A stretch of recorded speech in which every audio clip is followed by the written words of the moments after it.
IC-184 the Kandahar hijack के episode 3 में स्वागत है आप सभी का। एरोप्लेन जो है वो क्रैश होते होते बचता है एंड फिर से एक बार ये जो एरोप्लेन है हवा में उड़ रहा होता है। यहाँ पे एयर होस्टेस पागल हो रही होती है कि भाई जो इंसान इंजर्ड है वो तो अब मर जाएंगे। एंड देन ये लोग सोच रहे होते हैं कि अब हम करें क्या। इधर दिखाया जाता है रॉ और आईबी एक बार फिर से असफल हो जाते हैं। इधर ये लोग सोच रहे होते हैं कि यार इतना अच्छा चांस हमारे हाथ से गया कैसे। एरोप्लेन जो था वो 45 मिनट तक उस एयरपोर्ट पे खड़ा था लेकिन किसी ने कुछ भी नहीं किया। एंड देन होता ये है, अब ये लोग सोच रहे होते हैं कि अब इस एरोप्लेन में सिर्फ इतना फ्यूल है कि वो सिर्फ लाहौर जा सके, लेकिन पाकिस्तान कभी भी हमारी हेल्प नहीं करेगा क्योंकि रीजन ये था कि थोड़ी दिन पहले ही कारगिल वॉर हुई थी जिसमें पाकिस्तान हार गया था।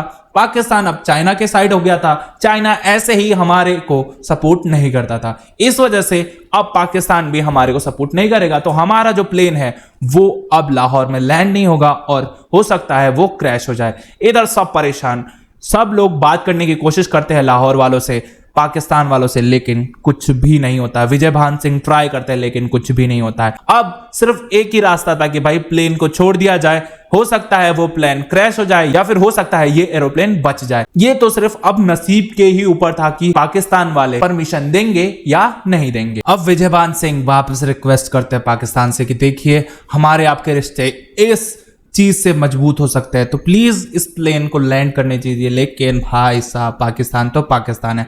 पाकिस्तान के जो एयरपोर्ट कम्युनिटी है, जो एयरपोर्ट की सारी लाइटें हैं वो बंद कर देती है कि भाई लाइटें बुझा देंगे तो एरोप्लेन कहां लैंड होगा, ये एरोप्लेन लैंड ही नहीं होगा। एंड इस वजह से लाइटें सारी ऑफ कर दी जाती है एयरपोर्ट्स की। एंड फिर सब लोग परेशान कि भाई ये क्या किया पाकिस्तान ने, अब इस एरोप्लेन को उतारे कैसे। अब यहाँ पे कैप्टन जो है वापस से हवा में लेके जाते हैं प्लेन को। एंड अब वो सोच रहे होते हैं कि अब मैं क्या करूं, ये प्लेन ऐसे तो नहीं होगा। फिर वो डिसाइड कर लेते हैं कि ठीक है अब जहां भी दिखेगा मैं इसको लैंड करवाऊंगा ही करवाऊंगा। हो सकता है हम मर जाएंगे, कुछ लोग बच जाएंगे या फिर सब मर जाएंगे, लेकिन हम हवा में तो नहीं मरने वाले हैं। एंड देन वो सोच लेते हैं कि अब मैं कहीं ना कहीं इस प्लेन को ले जाके लैंड करवा ही दूंगा। एंड फिर वो देखते हैं कि एक ब्लैंक स्पॉट उन्हें दिखाई दे रहा होता है और दरअसल वो एक नेशनल हाईवे होता है। एंड इधर होता ये है, प्लेन को ले जाया जाता है, कैप्टन देवी शारन ले जा रहे होते हैं। फिर पाकिस्तान वाले सोचते हैं कि देखो अगर ये प्लेन लाहौर में क्रैश हो गया तो सिविलियंस भी हैं बहुत सारे और अगर हाईवे पे हुआ तो बहुत सारी जाने जाएंगी। देन वो लोग डिसाइड करते हैं कि ठीक है अब एक सांस लेते हैं एंड वो सोचते हैं कि चलो इस प्लेन को एक और मौका देते हैं, इंडिया को एक और मौका देते हैं। वो वापस से वो सारी लाइटें जलाते हैं एंड देन वो प्लेन जो है वो देवी शारन वापस से टर्न करते हैं। एंड इसके बाद वो कैसे ना कैसे करके अपना जो एरोप्लेन है वो लैंड करवा देते हैं लाहौर एयरपोर्ट पे। एरोप्लेन जो है वो लैंड करता है, उस प्लेन को रिफ्यूल किया जाता है एंड फिर बात कराई जाती है रॉ से। एंड रॉ वाले जब बात कर रहे होते हैं उनसे पता चलता है कि उसमें एक टेररिस्ट है जिसका नाम अमजद है और अमजद ही इन सब का हेड है।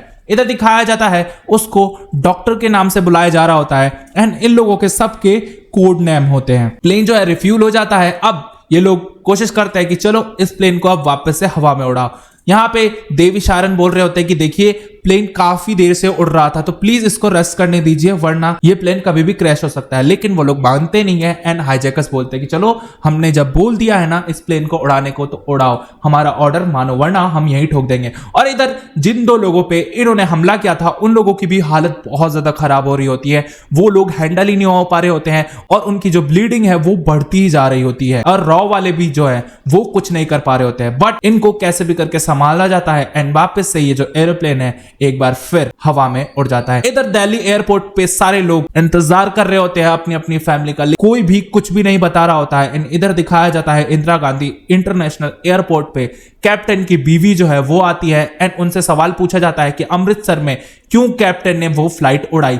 एंड देन वो कुछ भी जवाब नहीं देती हैं। अब ये जो प्लेन है वो सीधा काबुल लैंड करने वाला था एंड फिर कैप्टन जो है काबुल एयरबेस पे फोन करते हैं एंड वो कहते हैं कि चलो हमें लैंड करने की परमिशन दो, बट वो परमिशन नहीं देते हैं एंड वो कहते हैं कि 7 घंटे इस प्लेन को उड़ाओ और उसके बाद हमारे पास एक स्पॉट है वहां पे तुम लैंड कर सकते हो। और इधर देवी शारन कहते हैं कि देखिए इतना फ्यूल नहीं है हमारे पास। एंड फिर वहां पे बर्गर कहता है कि यार अभी तो फ्यूल भराया है और क्यों नहीं उड़ सकते। एंड देन होता ये है, जो इंजीनियर होता है प्लेन का वो कहता है कि देखिए हम इस प्लेन को 4 घंटे ही उड़ा सकते हैं, इसके बाद कहीं ना कहीं तो लैंड करना ही पड़ेगा। एंड फिर ये कहानी शिफ्ट हो जाती है राम पे। राम जो है एक दवाई की दुकान पे जाता है एंड खूब सारी दवाइयां लेता है, जिस वजह से वो मुंह से उगलवाएगा एक इंसान से कि भाई उस प्लेन में उस बैग में उसने क्या रखा था। इधर रॉ वाले परेशान हो रहे होते हैं फोन कर करके कि भाई अब ये प्लेन कहां जाने वाला है। अब दिखाया जाता है प्लेन की कहानी, जहां पे एक बच्चे को सुसु आई होती है और वो कोशिश कर रहा होता है कि मैं जल्दी जाके सुसु आ जाऊंगा, लेकिन अब उसकी बहन उसे जाने नहीं दे रही होती है।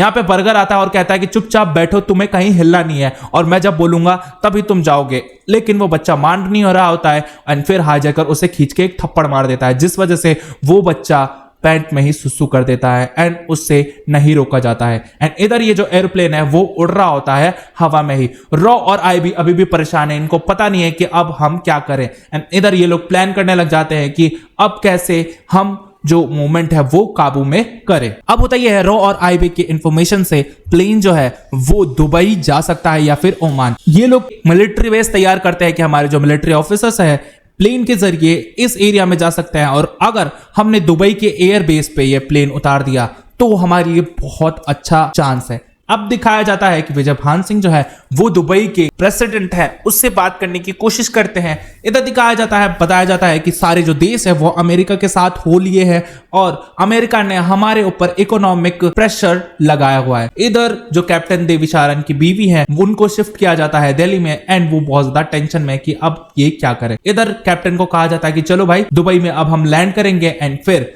प्लेन जो है दुबई लैंड कर जाता है। और फिर ये टाइम था 25 दिसंबर 1:20 AM 1999 एंड फिर ये जो प्लेन है दुबई एयर बेस पे उतरता है। लेकिन अब होता ये है, हाईजैकर्स बोलते हैं यार ये दुबई जैसा लग नहीं रहा है, लेकिन कैप्टन कहते हैं नहीं नहीं ये दुबई है। लेकिन अब हाईजैकर्स बोलते हैं नहीं यार ये दुबई नहीं है, ये कुछ और ये, और दरअसल वो तो दुबई का एयरबेस था। इधर कैप्टन की बीवी जो है वो बहुत ज्यादा परेशान है, न्यूज में रात दिन कैप्टन की बुराइयों की खबरें आ रही हैं। एंड फिर होता यह है, कैप्टन देव शारन कहते हैं कि चलिए इस प्लेन को वापस से रिफ्यूल कर दीजिए। अब होता यह है, दुबई के जो प्रेसिडेंट होते हैं वो नेगोशिएट करने की कोशिश करते हैं हाईजैकर से कि देखिए आप इंजर्ड्स, वुमेन्स और बच्चों को रिहा कर दीजिए तो हम इस प्लेन को वापस से रिफ्यूल कर देंगे और उड़ने की परमिशन भी देंगे, वरना हम इस प्लेन को उड़ने ही नहीं देंगे। लेकिन हाईजैकर्स बोलते हैं बिल्कुल नहीं, ऐसा हरगिज नहीं होगा। एंड देन होता ये है, ये जो एपिसोड है यहीं खत्म हो जाता है। तो क्या हाईजैकर्स इनकी बात मानेंगे